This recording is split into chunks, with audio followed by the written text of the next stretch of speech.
Ciao Juventini, and welcome to a special edition of the Bianconeri Bros podcast. This is going to be your FIFA Club World Cup preview show. And as always, I'm your host, John Borg, along with Dom Gulo. And Dom. We're just one day removed from getting episode 2 out there. We've had some traction. We're starting to, I feel like we're getting a little more comfortable with this and talking and grinding away, man. Grinding away 100%, but it's feeling good. You were a little under the weather, man, but you're fighting through it, and you've been manning up for these podcasts. So it's, I said I would show up, and I was sick earlier in the week, and we just I said we're gonna have to record back-to-back days. Although we were having some audio issues, or not audio, visual issues before, and you were looking yellow, so I thought maybe we're getting sick again. But look like Homer. Yeah, stupid joke, but as we talked about, thanks. But as we talked about, this is our FIFA Club World Cup preview show. So specifically because Juventus is here, we're obviously going to cover it, and we're going to break it all down for us here today. We will be actually heading down for one of the matches. So between the two of us, we're going to be down there in Philadelphia to check out one of the games there, specifically against Wydad. We'll talk about that a little later, but I guess the first thing is, how are you feeling about this tournament? There's been a lot of mixed feelings about how people are feeling about it. A lot of them have started up negatively just because of the nature of how the pot's being kind of distributed. A lot of people felt like this was Gianni Infantino's way to get himself reelected by putting money into the pockets of a lot of these clubs. I guess, initial thoughts on you and your reaction to this World Cup in general. I'm excited for it. Mm-hmm. More football is never a problem, is it? No. The teams are a bit weird. I know FIFA is trying to expand the game outwards to mm-hmm. everyone, and I totally get that. But some of these teams here, I don't want to no disrespect to these other teams in the lower leagues. I don't think they should be there, but it is good exposure for the players as well, right? You get spotted by a big club there, by a Real or an Inter or Atletico Madrid side, right? So, it's good again, and as well, I think we'll get into it more of how I feel about it, some people how they feel about it. It could be like a glorified tournament, right? A friendly tournament, right? So, I think ultimately the long term is going to dictate the real success of this. We're not going to be able to determine by the end of this tournament if it was a success or not. I don't think. I think the real telltale will be if you continue this in another 4 years, another 4 years after that. Once you see that it's a sustained tournament, this is something people are getting excited for. The games matter.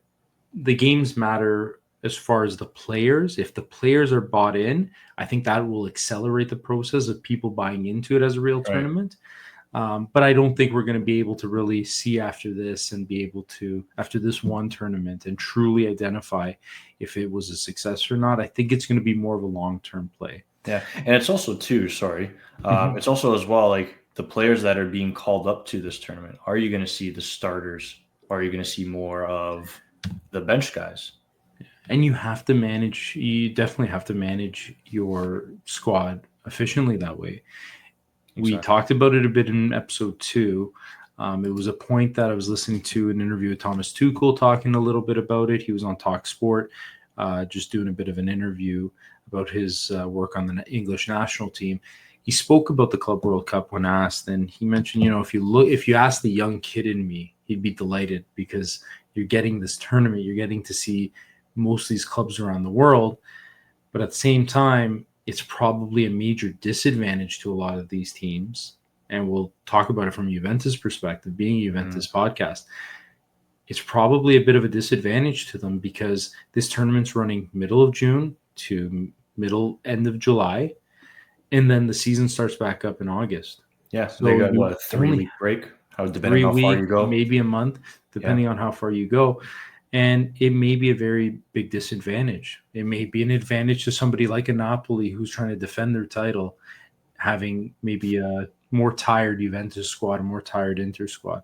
So we'll have to also evaluate that, how the players react to that, how the management reacts to that. If major injury at this tournament, will that start to deteriorate the feeling of ownership wanting to have the involvement? Is the money not enough at that level? But I think early on, it's going to be exciting. These are games that you always wish to see, right? Like you wanted to see clubs from MLS play in, against the Serie A squad, and it means something. And this does have a bigger feel to it. Doesn't have a bigger meaning to it. So it is a 32 team tournament. It's going to follow similar to a World Cup, and that's definitely by design. They wanted to have that World Cup feel. They want to build that excitement for it, like you would be excited for the World Cup. I'm curious your thoughts on them choosing America as the first destination for this tournament. Bit of an odd one, especially, and I know we'll get more into it later with the ticket sales and how we previously discussed it in our previous podcast, how it's just the game in America is not fully evolved, and how you said as well, they're kind of late to these things. So it is kind of worrisome that they're not selling out. Yeah. America would not be my first choice. But it's great for us, right? Because it's about a 8-hour drive. Yeah. So it's for us to get down. Like I said, it wouldn't be my first choice. Yeah, and being close, for us on a personal level, I think obviously. Yeah, you don't get to see these players every day. It's not like going to a hockey game down here or Jay's game. Yeah. Right. And so it'll be interesting from that perspective. I do question the decision to go to America. Again, this not being the number one sport in America. And although you want to have that growth and you're hoping to build that excitement for it here too, I think you still had to build a bit of the brand before you did this. I don't see the World Cup having that problem. I think the World Cup's we're already hearing the rumors of what the pricing will be for that, but that's an established tournament that everyone buys into. Absolutely, and America wakes up for soccer, football, whatever you want to call it. They wake up for it for that once every 4 years, 2 if you want to consider Euros, Cope, but whatever in the middle. But basically every 4 years, for a month, the Americans get really invested again. Otherwise, they haven't bought in. So you need to create that and establish that, I believe, first with this FIFA Club World Cup before coming here. But they decided to come here. I think they looked at ticket pricing, American ticket pricing compared to anywhere else in the world, I think is going to be held at a premium. So I think they were hoping to get some of that investment back. Didn't necessarily pan out. They also did have some issues originally with some of the distribution. I don't think they were getting the offers on distribution of the rights for it. And so they've partnered with the Zone and the Saudi group to showcase the game. So all the games will be showcased on the Zone. But again, I think you would have liked to have had maybe more of a cable presence, something that's more accessible to just local bars to show the games, or just in local households that may not have the Zone. So again, there's I guess the commercial side of it that will obviously be very telling after the tournament's complete. But then I think the long-term ramifications of this tournament will be really, truly have to be identified years and years down the line. So on that note, let's get into, again, we were talking a bit about the format of it.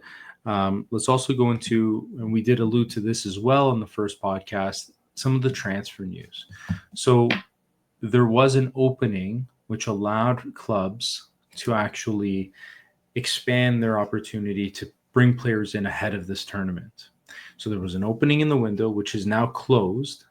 And it closed a couple nights ago. It says closed tonight on this that we provided you from Sky Sports. A couple of summer transfer windows explained.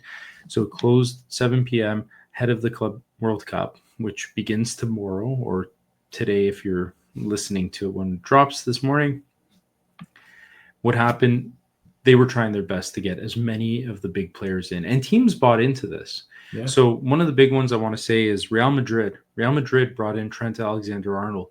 They had him on a free. Everything was agreed. He was ready to come in the proper transfer window. They spent $10 million to bring him in from Liverpool ahead of time just to have him for this tournament. So Real Madrid's taking this very seriously. Manchester City, they brought in 3 signings. Tijani Reinders from Milan, which we've seen a bit of. Rayan Antonari, left back, and Rayan Cherki, so winger there as well. So 3 pretty massive signings combined, I believe, over 100 million. So Man City, another team taking it seriously. But where it also gets interesting, and sorry, to kind of backtrack again, there was also the rumors that FIFA really wanted Cristiano Ronaldo at this tournament. And Cristiano Ronaldo really wanted to be at this tournament. So this was another thing that FIFA tried to implement to get in Cristiano Ronaldo. The talk where a few teams were trying to offer him little short-term deals. The one known team that has surfaced through some of the rumor mill has been River Plate. Ultimately, Cristiano Ronaldo put out a statement. He's not going. I believe he's in the talks of re-upping with his club there in Saudi. But again, this was part of the reason they wanted to build that excitement. They wanted all the best players in the world to be here. So it also does reopen June 16th until September 1st. So the September 1st deadline is something we are used to. But the June 16th, that's also at the start of the knockout round. So you could actually make a sale during the group stage, have the registration reopen when the window opens, and actually register that player for the knockout stage. So you essentially could actually get reinforcements by the time you're in the knockout, which is a interesting way to look at a tournament like this. So again, in tournament registration period, June 27th to July 3rd. So again, that's that period that I'm talking about. And clubs can still announce deals when the window is shut, but they can't register them till it's open. So couple of housekeeping items on that one to just kind of cover off. What are your thoughts there on the Cristiano Ronaldo rumors as well? We kind of touched very quickly on it last episode, but I want to get your thoughts on it here. I think bringing him in is pivotal, right? It goes back to sales, right? Because we have Messi there, we have a lot of other big names like Trent Alexander-Arnold, and we have who is Vlahovic even playing for Juve in the Summer World Cup? He is a part of the roster. Yeah.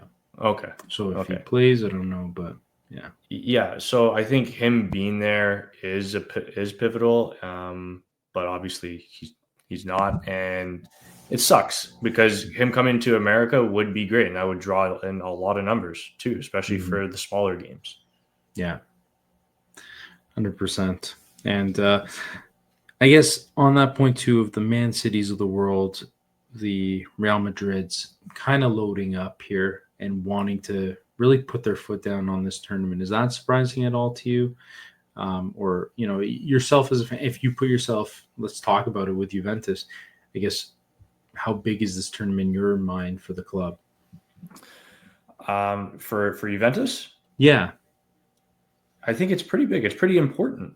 And should it be? And I guess that's the main point I'm getting at. It seems like the big clubs are taking it seriously. You can probably imagine smaller clubs are happy to be there and be participating against some of these big clubs, so it's big for them. But I don't know if all the big clubs are embracing it the same way City and Real Madrid are. So I'm wondering if Juve is, if they should be, and how seriously you as a fan is taking it. As for Tudor, we haven't really heard him speak on it, right? Mm-hmm. But you hear Chiellini, you hear Bonucci, they all talk about it, that the goal for Juventus is always to try to win the title, whether it's Scudetto, Coppa, Champions League, whatever. So the goal is, yes, to always win. As a fan, I would love to see Juventus win. We haven't won anything all year, especially going into this upcoming season. You kind of just want to go in with a good start, good will, right? And they gotta do something, because I don't know if we're gonna win anything this year. Yeah, and well, this is what it's all about. So this is one of the, again, positives I think that FIFA was able to do with this tournament. They were able to get together with designers from Tiffany's. They built a pretty nice trophy here. Yeah, I kind of like it. It's nice. It's clean. It's got some appeal to it. So definitely gives you that feeling of big tournament, which I think is what they're trying to do, obviously, with this tournament. The other, Does it spin, or is it just like that? I think it's just like that. Oh, okay. I It don't looks know like if it it actually would spin. spins. I think that would take away from it for me. Like I the don't John know. Cena belt. Exactly. I never liked the John Cena spinner belt, and I don't Oh think no, I I would didn't like either. I don't think I would like this spinning, but No. I don't think it does. But it's got a pretty cool look to it. And the other item that is pretty exciting for some clubs, somebody like Real Madrid is dying to have this. This is the patch that will be on the winner's jersey for the next 4 years as well. So on top of this, you will have these items here, the trophy itself, as well as the patch that will be a part of your attire for the next 4 years. So it's a vanity thing, but I think that matters, especially when you're dealing with, people shelling out billions of dollars on players and billionaires that own these clubs. So Yeah. I think it's something that sounds small in nature, but I actually think it could be understated how important these are to some of these clubs. Yeah, and they also have the in tournament patch when they're playing on the shoulder there. Exactly. So So that's a nice touch. It's a nice touch. another 15 euros that you got to throw into the Juve shop cart to add it to the jersey, right? Oh, But even aside from just those, we also have the prize breakdown, and this is a big one as well. So we talked about it a bit. Gianni Infantino, the real, I guess, negative people were looking at this tournament was he was trying to get himself reelected, and he was trying to do so by putting money in everyone's pockets. Now there is cost breakdowns that I don't know if they're disclosed or not, but it has been confirmed that the bigger clubs will take home a bigger profit from this tournament than the smaller clubs. So if, Man City's to win it compared to the Wydad, it would be a totally different breakdown. really? But that's been confirmed. But there are also, so there's like bigger pot as part of this. It was like I think $1 billion in total profit that Johnny Infantino was spinning to ownership, that this is what you guys are going to be taking away from this. But there's also like a breakdown of how much each team will get per win and going further in the tournament. And I'll just break that down here. So originally you get 20 mil for participating in the group stage. A group stage win is the equivalent of $2 million. A group stage draw would be 1 million. Qualifying for the round of 16 is 7.5 million. Qualifying for the quarterfinals, 13.1 million. A final four, an additional 21 million for an appearance in the final four. And the finals, another 30 million, and the winner will actually take away 40. So we're talking about big money too. So you can also understand why there was an acceptance from all participants basically to be involved in this tournament. What do you think about those numbers? It's pretty big. It's bigger than the Champions League, is it not? I believe so. Yeah, because this is why Agnelli wanted the Super League. Yeah. They wanted guarantee, the Super League was about bringing in guaranteed money and, not losing out on all that cash that you would lose if you weren't able to qualify for Champions League. So I think this is a prime example of that. This is a way for the big clubs to have themselves protected. And that brings us to another point, which was the way you qualified for this tournament, which was a bit of a real odd one too. So you had... I didn't even know how it was qualified. Yeah, I just saw that Juventus had qualified for the Club World Cup last year, not this season. Yeah. Now, it was, a lot of it had to do with each independent region was almost making up their own rules for this thing.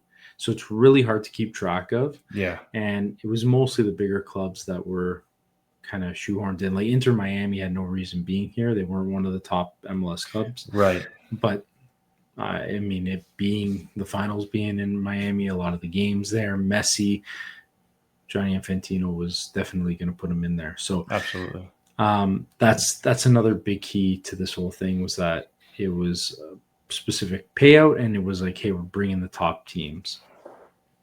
But does that, knowing that, do you think that tarnishes it at all? And I'm sure if they have success on this and more teams will look at this and be like, I shouldn't have missed out on this. I should have been a part of this.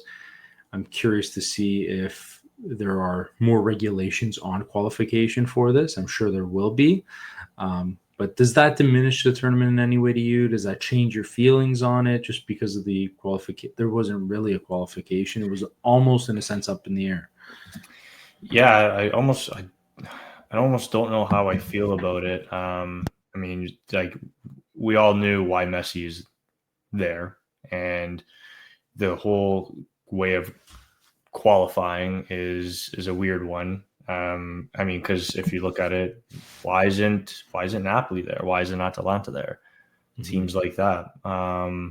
Yeah, it's just an odd one. And also, can they keep up their promises with making the pot prize this big every 4 years? Yeah. Right? Or is it going to change? It's like, oh, well, we can't do it this much this time, but we'll maybe add in a few more other teams. Yeah. Right? Are they going to extend it to 46 teams now too? Yeah, and that's part of that. Will this get? And that's part of that North American investment. That's part of that Saudi investment. If they don't see the returns on this, are they willing to shill up this kind of money? Is the sponsorship money going to be the same? And if it's not, will that have a negative determining factor on this tournament for years to come and possibly kill it?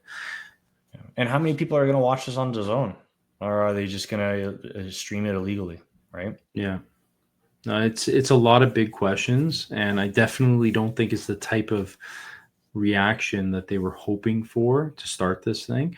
But I think they're hoping that the quality of the games will see them through. And it begins tomorrow, or again, if you're listening when we drop here on Friday, you'll be watching it today. But again, it was very concerning. The first game is Inter Miami, the hosts, Lionel Messi, and they're struggling to sell at the stadium. I was listening to one sports podcast. A comment that I thought was really smart was, you're in America, you have tons of different sizing stadiums.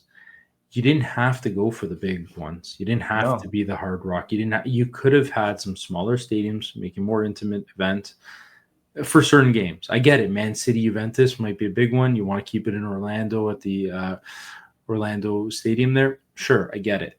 But maybe some of the smaller games you might want to consider, like, a Wydad or whoever. I keep picking on Wydad. I feel so bad. But whoever you want to pick, to put them into some of these big stadiums and expect to fill them out in the middle of, I think they're trying to have that Wednesday.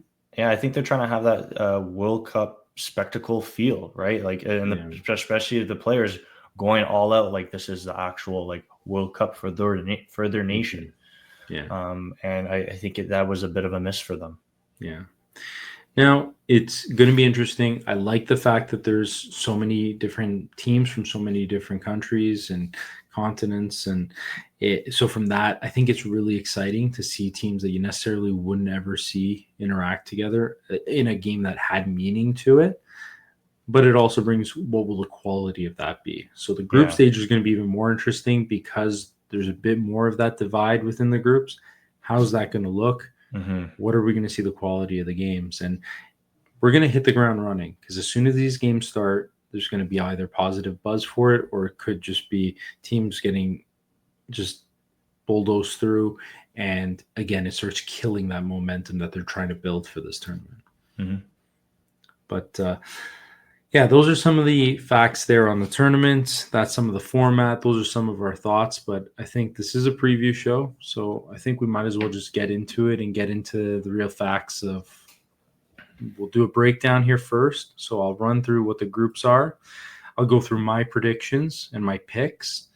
And then Dom will go through his, and we'll kind of have our final thoughts on it. So just pull up. This is the group breakdown here. It's hard for you to see the team names if you're watching it, but I'll run through it. So Group A is Palmeiras from Brazil, FC Porto from Portugal, Ali FC Al Ali FC, sorry, from the Egyptian League, Inter Miami as well in there. So some of the top teams in their respective leagues. Inter Miami is currently in third, so they're having a bit of a better season there.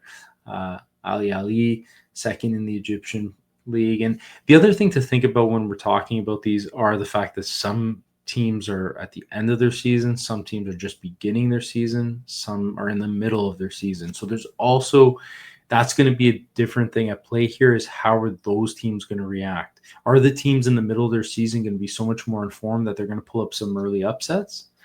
Are the teams that are just finishing their season going to still have that momentum?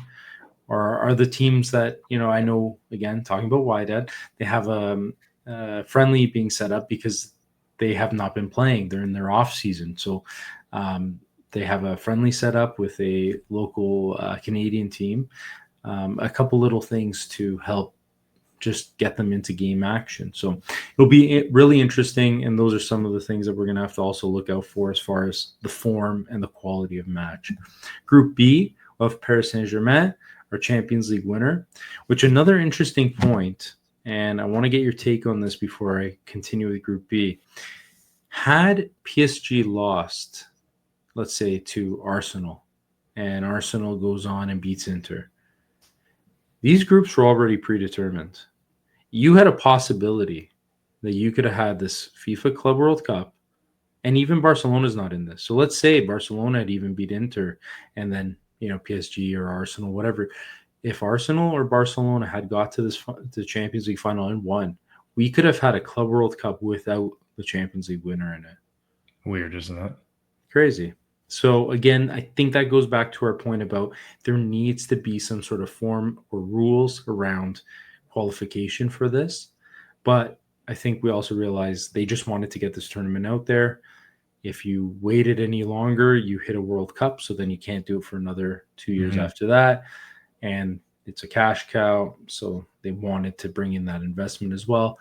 Multiple factors here, but I think in 4 years' time, if you can learn from some of your mistakes, this tournament will be better off for it. So, sorry, going back to this, Group B, Paris Saint-Germain, our Champions League winners, Atletico Madrid, Botafogo from Brazil, and the Seattle Sounders from MLS. Group C, we have FC Bayern Munich, Auckland FC from the New Zealand League, Boca Juniors from Argentina, as well as Benfica from Portugal. Group D. And Group D, we have an interesting one as well that I'll touch on here right after I go through the teams. So we have Flamengo from Brazil. We have Esperanza Sportive de Tunis from the Tunisian League, winners of the Tunisian League, or first in Tunisian League. I believe they're in the middle of their season. Chelsea, as well as LAFC. So the reason why this group is interesting is LAFC here. This was originally Club León from Mexico. Club León is also owns another team that is involved in this tournament. There is a ruling about multi-club ownership. It is not allowed in tournaments. This is something similar for all you EPL fans that's going on right now with Crystal Palace. Crystal Palace, by winning the FA Cup, qualified for the Europa League. However, León's in there, and the ownership there's similar ownership ties. So in that case, John Textor is the name of the owner, and he's trying to prove that he has no say on day-to-day matters, and that's why it shouldn't matter. And he's trying to get Crystal Palace in there. But they're going through their rulings right now. No ruling at this point has been determined, yay or nay, in favor or against Crystal Palace. However, we do have some precedent here with Club León being rejected. As they tried this, it was rejected by FIFA. Potentially put another American team in. I don't know. But to get another, especially LA team in. So LAFC is into this group. So before I go any further past Group D, do you have any thoughts on that ownership, on kind of that, again, lack of control over the qualification for this tournament? It's almost like a no holds bar. Like who qualifies, who doesn't qualify. LAFC makes sense to me because they won the MLS Cup last year, so it almost makes sense to have them over Inter Miami. I know there was a lot of an uproar where that happened, right? And they ended up adding Seattle in there afterwards when Seattle finished first in the season, I believe. Yeah. There needs to be some sort of qualification. Yeah, like how the standings, like, like in City A, for example, like 1 to 4 is Champions League, and then you have Europa League and the Conference League, and then you have your playoffs for qualifications. There needs to be some sort of like placing in your own league of how you qualify and where you qualify. Is it the top 2, or is it the top 3, or is there a playoff? How are they going to do this? Because it doesn't make sense. Well, some of these teams, like you said, like, Barca's not in there. A lot of other bigger teams are not in there, like a Liverpool, right? Mm-hmm. So yeah. So moving on from Group D, Group E, we have River Plate from Argentina. We have Urawa Red Diamonds. I was reading the pronunciation and I was like, Red Diamonds. I'm so glad. I know you are. I am terrible with names. I know you. I thought I was doing okay up until. No, you're doing great. You're doing great, John. All you, buddy. All you. Third in the Japanese league they are. So in the J1 Japanese league there. And then CF Monterrey from the Mexican league, as well as Inter Milan. Group F, we have Fluminense from Brazil, Borussia Dortmund, Ulsan HD in Korea, as well as Mamelodi Sundowns from your South African League champions. So these guys are probably one of the bigger underdogs of the tournament. Happy to be here status. Yeah. But again, it's cool to have some of those sprinkled in here.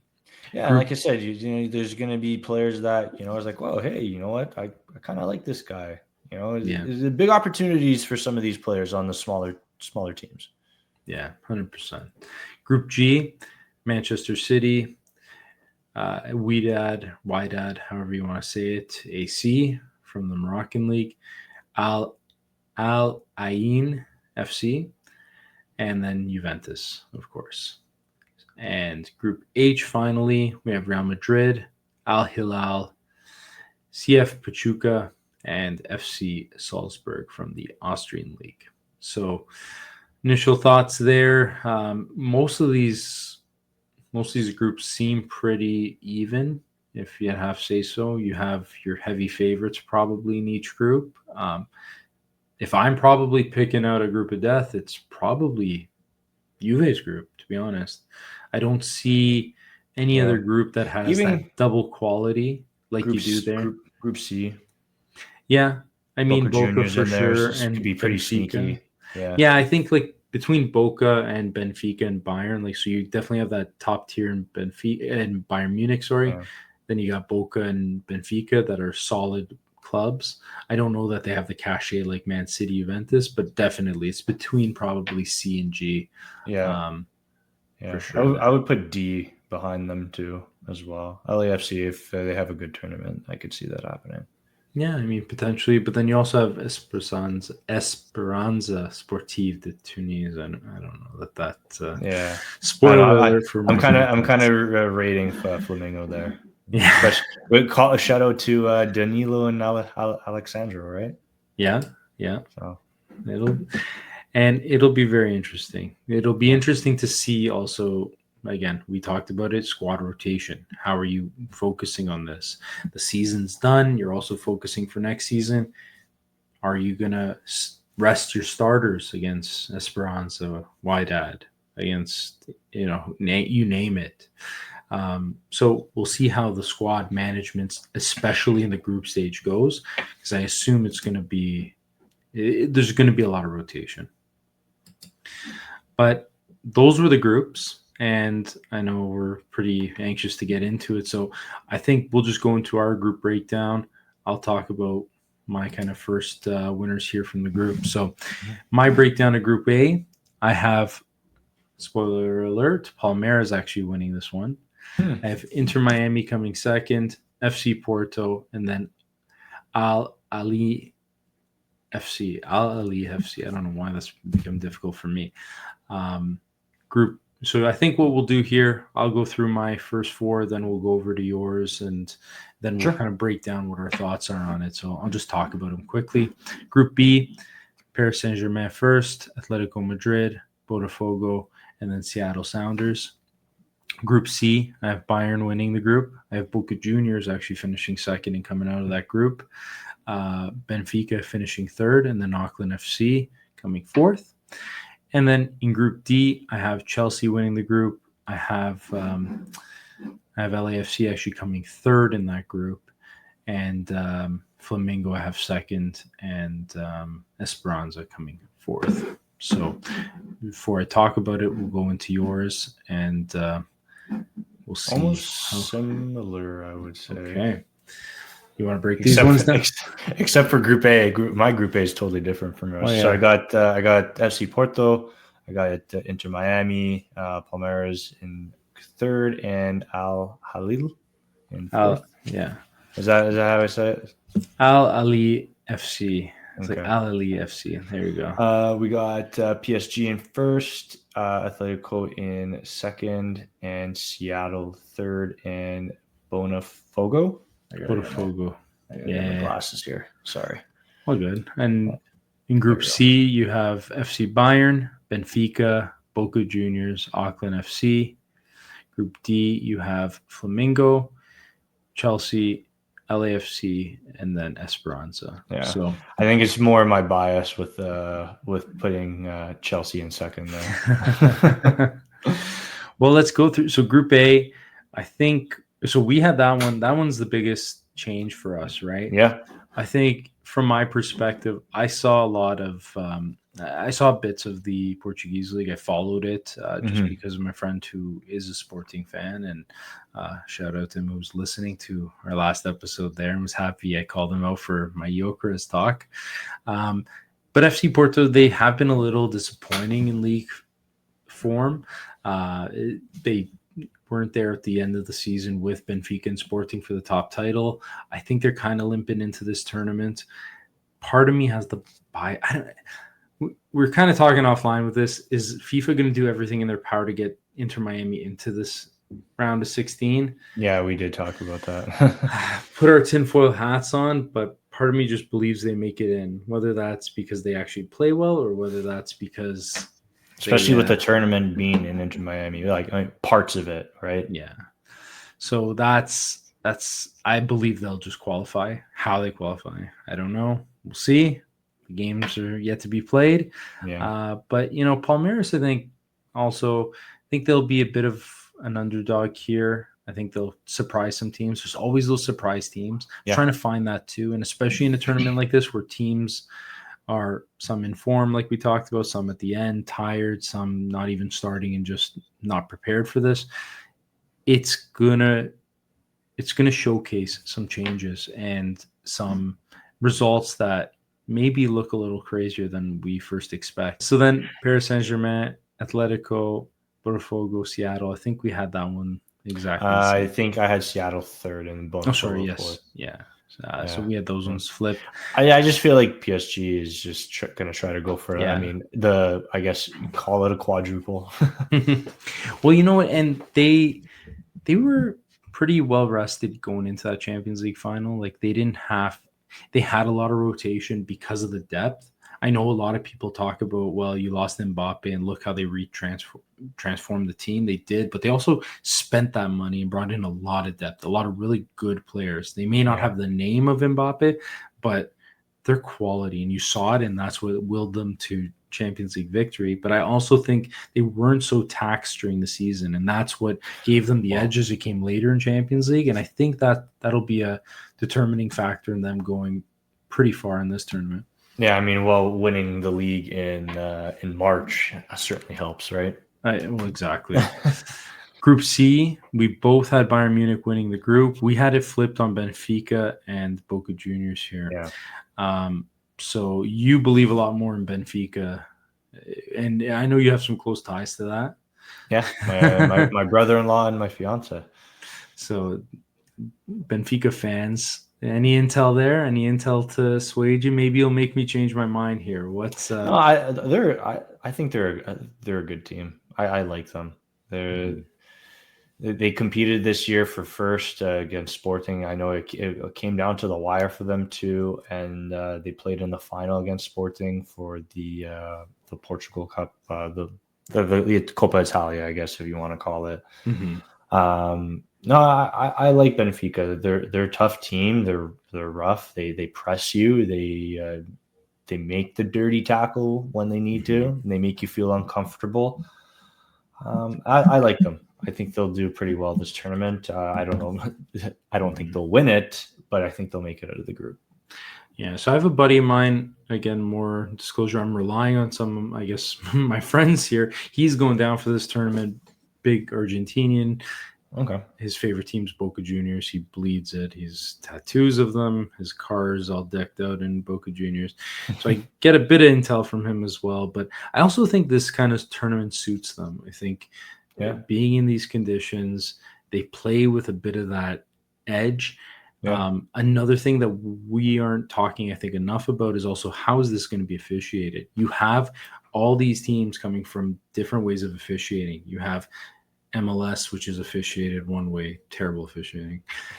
You have the Italian league. You could argue similar. I mean, but you have the Argentinian league where they let a lot of things go as well. Yeah. So how do teams adapt? And they'll adapt based on early results of what the refs are showing. Yeah, it almost this tournament has the feel of the making of a Copa America officiating, and we all saw that last summer where it was just rough and just guys are just pulling each other down and just fights.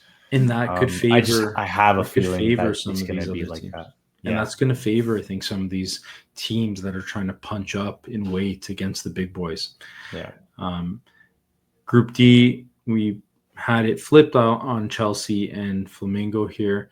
I'm similarly pretty excited about Flamingo here. I feel like they're going to have a good showing out of the group stage. Yeah. I wasn't bold enough to put them first ahead of Chelsea. But Chelsea's a weird one sometimes. They really are. You're talking about another team where depth has almost maybe been their Achilles heel. They've almost brought in too many players, right, and not been able to find homes for them. Also, how they've been able to spend as much as they have is another question that I know a lot of English teams complain about. But topic for another day, a whole other story. But I ultimately think they have enough skill and enough depth to get out of this group, and I just think because of that, I ultimately just went with my gut and said I think they're gonna go through and win the group. So. But I could see it going either way. But I think we're unanimous, and those are the two teams coming out of this group. I don't think Esperanza has a hope in hell, and I think LAFC, they've been another one who haven't had the best starts in MLS. No, but I think they'll try to make a good run of it. Maybe get a result against one of Flamingo or Chelsea. Just have a good showing where they get a result, but ultimately fail to get out of the group stage. Yeah, I mean they get a win against Flamingo and then they beat Esperanza there. They're pretty much in, right? So it could go either way. I think that's why I think I had him in third place as well. Yeah. So that takes us to the next batch of them. I'll go through mine first. So I have River Plate actually winning the group. I don't know if this is my bias of Argentinian teams. I got Argentinian teams high. So my buddy, who would probably be happy that I put Boca making it out of the group, will be absolutely pissed off at me for having them winning this group, again with Inter in there. Yeah, I don't know. I was trying to also think there's going to be upsets at this tournament. Where do I see realistic opportunities there? I thought about it with Flamingo. I didn't go with it, but I went with it against River, and I had no problem putting Inter finishing second. So that's kind of where I did. I had CF Monterrey in third, and then our Red Diamonds over there from Japan, who I'll now be having a rooting interest in just because I butchered their name earlier. But I don't think they're going to get much out of this. So I think it's a 3-team race here, maybe not even. It probably will be the top two. But that's where I have Group E finishing. Group F, Borussia Dortmund, I have them winning the group. Yeah. I have Fluminense coming second. And then as well from there, we have the other two who I think this was one of the easier ones to predict because Alzan and Mamelud. That's a tough that's a tough one for them to ask. This is one of the locks. If Borussia Dortmund doesn't win this group, I don't know what's going on. Yeah. And again, those two teams happy to be there. Yeah, and this will have an effect on Inter because this is Inter's group to play out of, and they could have an easy path here. Even if they don't finish first in the group, you're still, again, Dortmund is a winnable matchup. I have them facing off. I won't tell you who I'm going to have winning, but that it's a easier group for them, for sure, an easier pathway. Group G, I unfortunately do have Man City coming in first in this group. I have Juventus coming second. The other two teams in Ali Allen and Wydad coming third and fourth, respectively. Just picking on them this episode, huh? I know. There's going to be that one Wydad fan who's like, first of all, you're not even saying the name right, and second of all, screw you. Real Madrid, obviously, again, these are the teams I think will be pretty invested in this tournament. Again, City's brought in the 3 signings. Real Madrid paid to have Trenton. They're taking this tournament seriously, and that's why I think they'll ultimately win out in the groups. Al Hilal, we're going to have Inzaghi coach in there. That's right. We're going to have him, I think, get out of the group here. CF Pachuca, I mean, they were outside the top 3 in Mexico. Don't know where they're currently at in their standings, but they're one of the weaker Mexican sides that's in this tournament. And then FC Salzburg, I think Al Hilal, given the players they have, should be able to get out of that one. And I'm actually excited to see them because they do have that quality, and they will have Inzaghi being the coach there. Yeah. So I'm excited to see how that works. Yeah, I think that'll be interesting to see, especially him getting this tournament before their season starts, right? Because their season just ended. I also feel like, Group H, our Group H is this very similar, and G. Yeah, so I won't even really go through it too much. In Group E, we have Inter and River flipped. I assume your thoughts on that are pretty simple. Inter's just got more quality. Yeah, it's Inter. Borussia Dortmund, you actually have what is that? Oh, okay, sorry, that is the same one. Yeah, but I think third and fourth are switched. Yeah, you had Mamelud coming third. Yeah, I think I was like, I have Mamelud Sundowns. Yeah, I'm gonna buy their jersey. Mamelud Sundowns, so fun to say. Christmas gift. Mamelud Sundowns. Gonna clip that, man. Mamelud Sundowns. Manchester City, you also have them going ahead. Again, we've talked about the Juventus not having the great year, the ups and downs. It's a tall task to ask them to win this group out of Man City. I don't think it's out of the realm of possibilities. I just think the possibilities are much lower. Okay.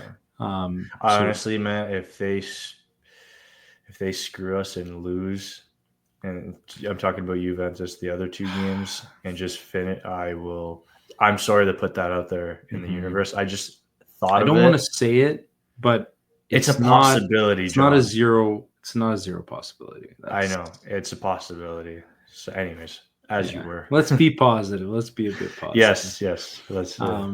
Real Madrid, Al Hilal.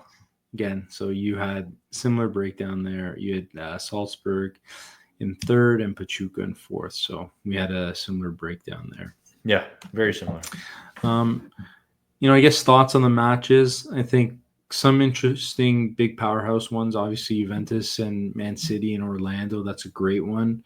A couple other big matches, but overall, you're going to see some mix of things. It's a pretty well balanced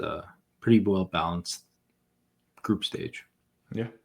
I mean, some teams get a bit of a cakewalk. Yeah. Now we'll go to the breakdown. This is my breakdown here. So from there, that means that we would have Atletico Madrid basically facing off against my Palmeiras. My Palmeiras. Atletico Madrid, I think, will take that one. I have Bayern Munich playing against Flamengo. Bayern Munich is going to win that in my eyes. River is going to get through just because of the fact that I have them going up against who am I going through here? Sorry about that. Against Fluminense, that's right, Fluminense. It's hard to see here. The image comes up very small here. And then Man City taking on Al Hilal. So I think Man City will ultimately get that one done. My next of the first round here, PSG will beat Inter Miami. Chelsea will beat Boca. Borussia Dortmund, I got beating Inter. I went back and forth on that, but I thought I'd go with my heart instead of my real gut feeling on that. And then unfortunately, Real Madrid. I think, again, we talked about them buying into this tournament, wanting to have the success there. I think they're just too powerful, and they'll be too powerful on the day for Juventus. So on your side of the bracket, we have Atletico Madrid beating Porto, Bayern facing off against Chelsea. So early there, we have a similar who's coming out of those spots there, which is pretty interesting as well. But so you have Inter coming out against Fluminense and Manchester City coming out against Al Hilal. So that one's we have that one similar as well. PSG against Inter Miami, PSG winning. Flamengo beating Benfica. So that's an interesting one. Okay. So what are your thoughts on that one? Initial thoughts? I kind of just went with, I don't know. I just have a feeling. It was a gut feeling that I kind of just went with, and I just have a certain feeling that they would come up and just win it. Mm-hmm. I don't know. Okay. So from there, we also do have a few more matchups. So it's the reverse fixtures as well. Yeah. Especially with, we need to see an upside in this tournament. Yeah. Yeah. And this is where it gets interesting because now I think you start to see the bigger matchups. And it could be a really interesting path to the finals even when you get to the round of 16, but even the round of 8 and being in that quarterfinals, you could see some big matchups here. Atletico Madrid, Bayern Munich. I personally have Bayern Munich coming out and winning that one. River against Man City. River has, based on how my bracket went, River was kind of the dark horse that I had going pretty much the furthest of anybody else. But that's how I had it breaking out. So River losing finally to Man City. On the other side of the bracket, I had PSG beating Chelsea, as well as Real Madrid beating Borussia Dortmund. I have your side of the brackets here. So that was the PSG one. So you have Atletico Madrid actually making it forward. Sorry, I think I skipped one of yours, didn't I? No, PSG. So then you also have Real Madrid coming out of there, which ultimately leads us to Man City going to the finals for you, as well as PSG. And I have my finals of Man City being Bayern to go to the finals against Real Madrid beating PSG. So we have a similar finish here. You have Bayern Munich going on against Manchester City, and I have Man City playing Real Madrid. Are we going to have the same winner? Spoiler alert. It is not, actually. No, it's not. So I have Manchester City winning the tournament, the first ever massive FIFA Club World Cup, 32-team FIFA World Cup, beating them at MetLife. Real Madrid, Man City, I think that'll be a really great final. That's my finish to it all. On the flip side, you have PSG beating Man City and completing their quadruple or whatever it is. Yeah. Winning the Champions League, winning the league, winning their domestic, as well as winning the FIFA Club World Cup. So there you have it. Similar paths, a couple changes. So based on that, I would say there's a high probability of some predictability here. But you have PSG winning. Do you think, obviously you think they can sustain the momentum that they've built from the Champions League final? Is that basically what put you over the edge, or is it just, or what else is it? No, it was definitely momentum. They're the best team in Europe right now, Mm-hmm. right? They're the team to beat. And I think they just have it right now. Luis Enrique has them playing out of their minds. He's just such a good coach, and I'm so happy for him and them.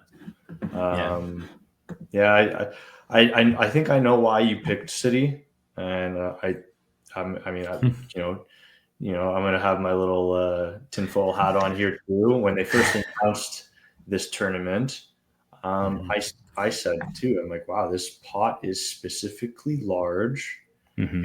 and the whole city going through their F, FIFA PSR, yeah, the fair play rules with them being what it was it 900 million specifically or $1 billion.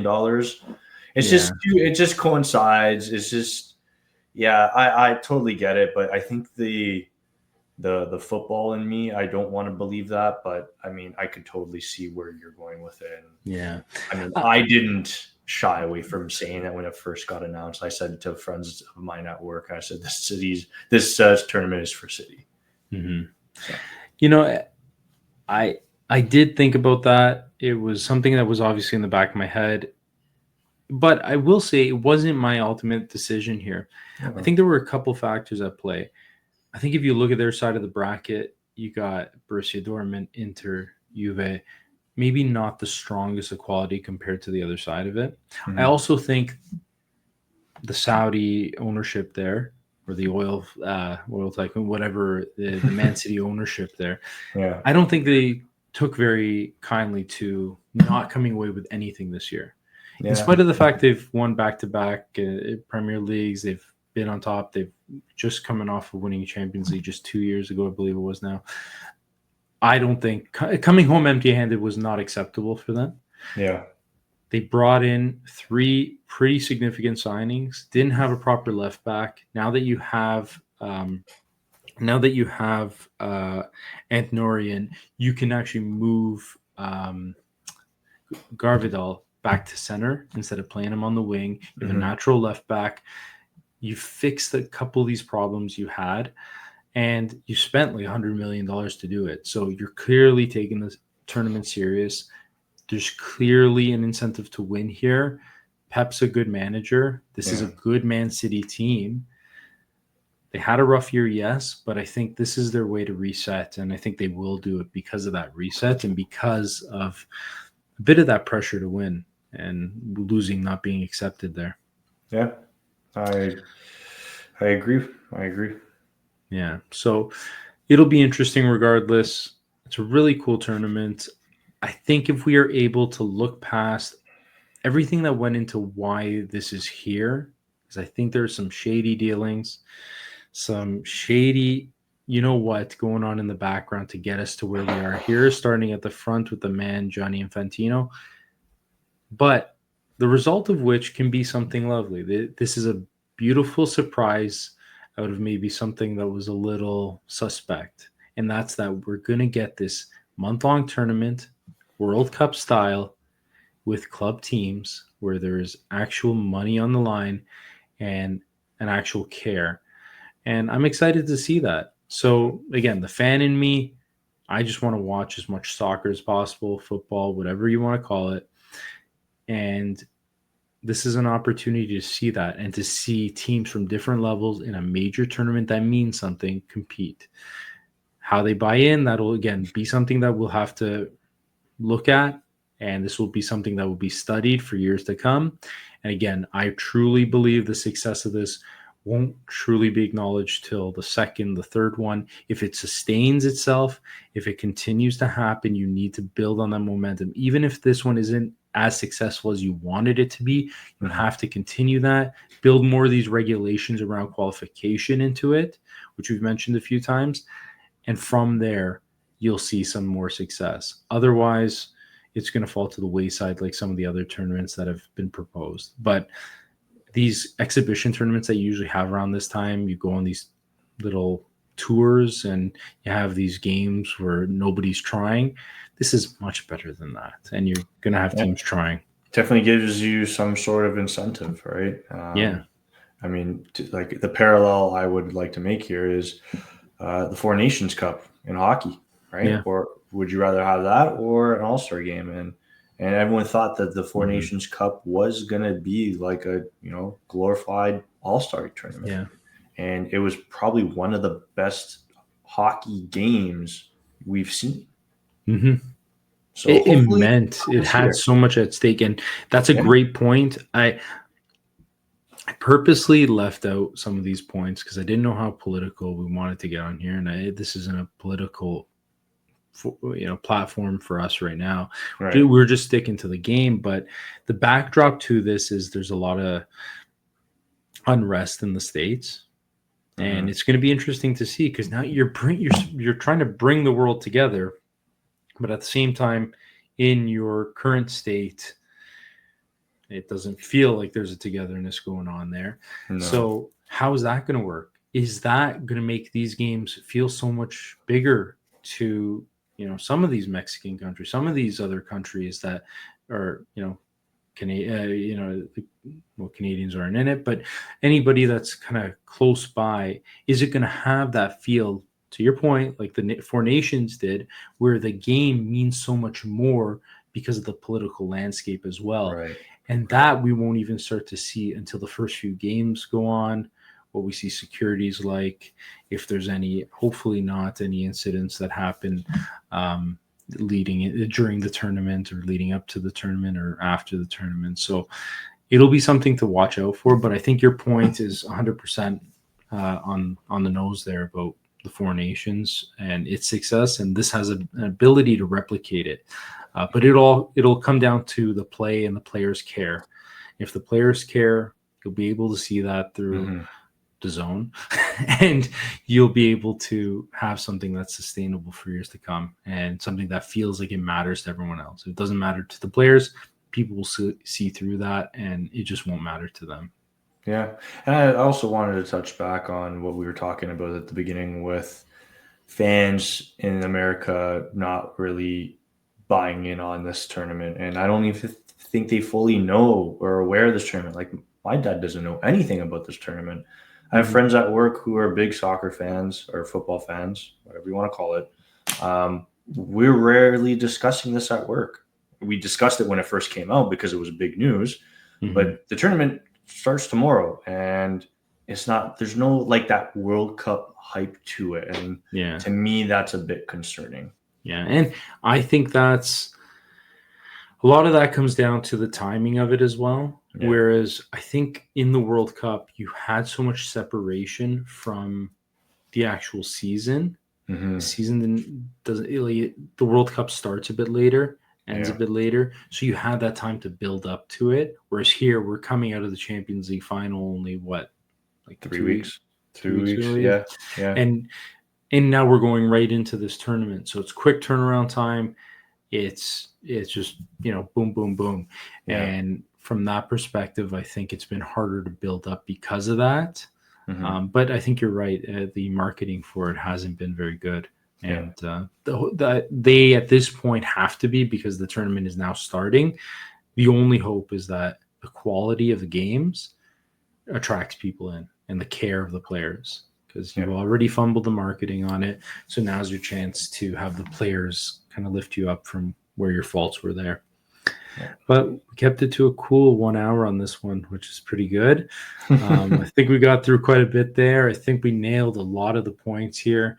I think for a lot of people, to your point, like your friends, like your dad, like a lot of the people I know and a lot of people I talk to who are unsure what this tournament is, what the significance of it is, I think they'll get a lot of value in what we talked about. So happy to bring that, and happy to tell. That's what I've been telling people, guys. Don't worry, you don't know about this tournament, but we're following it, and we will have a bit of a breakdown to tell you a bit of what's going on there, some of the rules, some of the changes, why it's big, where its downfalls are, and I think we covered it here. So, Dom, thanks again. And again, you're fighting through some of the colds, but you're getting through it, and that's what we're doing to bring all of you guys this news. So happy to be here, buddy. Happy to be here. Now, tomorrow we'll see if it's going to be the Messi show or not. Yeah, it's going to be exciting, and 100%. I feel like I say that all the time. It's going to be exciting. I don't know why I keep saying it. It is. It is. One of the best sports in the world. It is. And So if you are, as we all are, Juventini fans, you can watch out for Juve's schedule as well. They do have, and I'll actually pull it up here for any I think Juventini their first fans. game is Wednesday, Yes. 2:45. I want to say. I think you know better than me, my friend. I actually do have the image here, so I can pull it up for us and just at least run that down before we close off here. I'm going to pull it up right here. Boom. That is not the one. Here we go. Remove that. Get us. Bam. Thank you to Forza Juve for providing this image here. But Alain versus Juve on the Wednesday there, June 19th. And we have Juve Wydad. Juve Wydad is Sunday, June 22nd. As we mentioned, a Dom 12 and I, o'clock game. 12 o'clock game. Dom and I will be there in Philadelphia. So if there is anybody who wants to come see us, we'd love to meet you guys.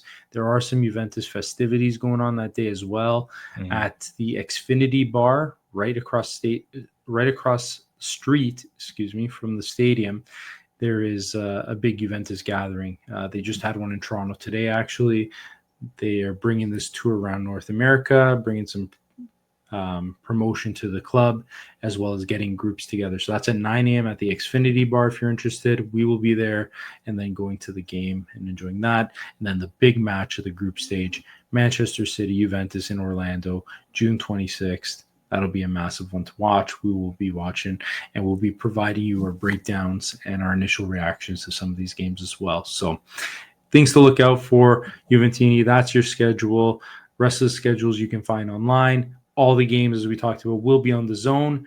And if you follow us, you'll follow all the latest news that are going on and everything else around specifically Juventus, but we'll also touch base on the tournament as well. So that's it for us tonight. Hope you enjoyed this special bonus preview show. And as always, it's a lot of fun, Dom. Had a great time here, Johnny. All right. Ciao, Juventini. Until next time. Let's go.